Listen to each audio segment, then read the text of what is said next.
Hey, Kevin here, top 100 financial advisor and best-selling author, and we are here to talk about the stock market. Been a lot going on over the last few days. Really, I guess last few days hasn't totally been a week yet. But if you have been following the YouTube and the socials, it's why you want to be everywhere. So you want to like and subscribe, be on Instagram, be on the email list. I'll put all those links in the comments because there's a lot been going on. So we went to Dallas for a wedding. It's amazing. But that was a lot of travel, right? And then we're also traveling again this weekend for another wedding. That'll be the last time I travel this year due to the Delta variant and other stuff. But also, we just bought a house. So this is a corner of the room. Eventually, we're going to decorate and do some nice stuff. But that's been taking up a lot of my time. So I still got to unpack. Got a lot of boxes left and right that I have not just gotten around to. So trying to get to that. So that's why we haven't had as many videos as we would normally do. I'm going to do my best to make up the time as we are, as things are shifting. The reason why I want to do that is, number one, I want to be here for you and help you guys learn more about the stock market.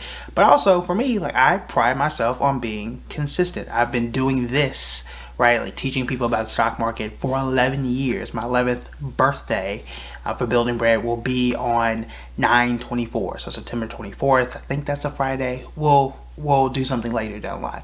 But I want to be consistent. We started doing videos almost daily, Monday through Friday, since the beginning of the pandemic. I want to keep it going. So my apologies for not letting you guys know in advance, but I want to make sure y'all try to get as many videos as I can get out this week. Want to do 5. It's late. I'll see if I can do that. So enough of the personal updates. Let's go ahead and get into the main story. The main story is Salesforce. Now, I talked about this on the Flavor podcast and talked a little bit about it on Public, which you also want to be. I'll put that link below as well. But Salesforce is spending $40 million to create a streaming platform. And the way I look at it is, I guess, business for YouTube, or YouTube for business, but on their platform. What they're looking to do is bring business leaders and have these really cool events via video free, and hopefully use that to convert people to more Salesforce products. And there's a positive case for it, a negative case for it. So I put this poll out on Public the other day. We had several thousand votes, but 64% said that this is a good idea. The remainder said, not such a great idea. And personally, I'm in the not so great idea category. The reason is I'm not a big fan, number one, of creating something that I don't think people are really asking for. I don't think business leaders are saying, look, I need to go somewhere where I can find more business content from the top CEOs and things to make me a better leader. If they're doing that, they're probably going to CNBC. They're probably going to the Wall Street Journal. You're probably going to YouTube for that type of stuff. What do I need Salesforce to do this for? Now, the positive case is you might be able to attract some people to your streaming platform, and maybe they'll convert and become Salesforce clients. But I'm really not sure if they have that footing. The other thing, too, is I'm not a big fan of companies. I understand the innovation part. My grad degree is almost an innovation degree. So I understand trying to be a bit different and trying to kind of branch out and do something that can become something pretty huge. But I think this business problem already has an answer. The answer is YouTube. They already has an answer. The answer is the Wall Street Journal. That's where business leaders are going. They're not going to Salesforce for these types of answers. They go to Salesforce for a different purpose. So that's not to say that Salesforce can't fix it or can't enter this space. They very well could, but I've lived through this experience where companies that are very good at one thing try to do something that's a little bit out of the box that's already been answered. A great comparison is Google and Google Plus. If you remember, Google tried to come at Facebook. I was actually working at Google at this time in 2011. So go back, check the articles. 2011, 2012, Google Plus created a social platform based on this Google account and said, we have these things called circles, where you don't have to share everything with everybody. You put them in your circle, everybody's in your social network, and this is going to be the thing that kills Facebook. This is going to be the competitor to Facebook. It didn't work. It didn't work at all. I was totally for it. Thought it was going to be the next big thing, and it wasn't. It just didn't work. Google is not a social network company. It just didn't work, right? You've got Netflix that's trying to jump into gaming, which again, I don't think that really made sense. I think that's totally outside of their base and not really what your competency is. I don't care who you hire and where they came from. but it's just something that's just doesn't seem like it's gonna work. Another good example, not necessarily of a company that tried to change, but Quibi.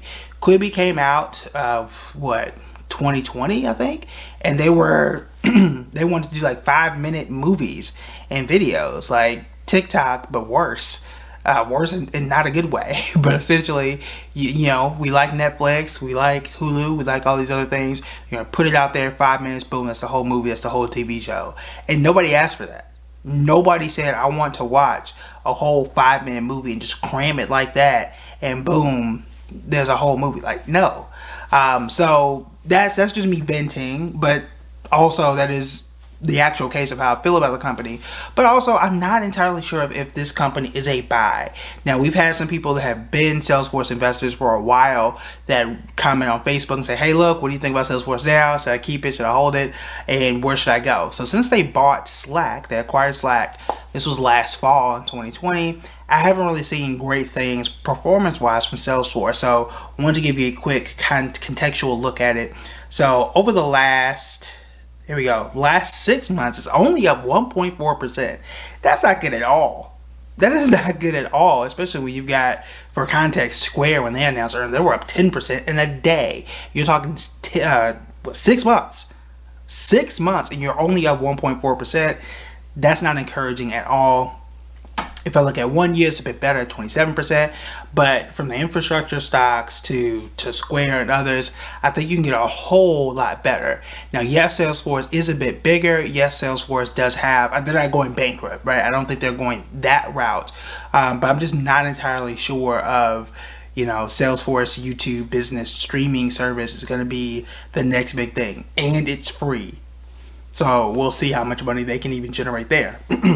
Lastly, I'll say, they're only spending $40 million, right? So for them, that's not a whole lot of money. It's $1 billion company in a $1 billion industry. So it's not going to break the bank. It's not going to be the biggest risk in the world, but I'm just not entirely sure that it's going to be what they think it is. I think a better route and an easier route with much lower overhead and risk is, why not start a podcast on Spotify, partner with them, and just have the Spotify podcast network.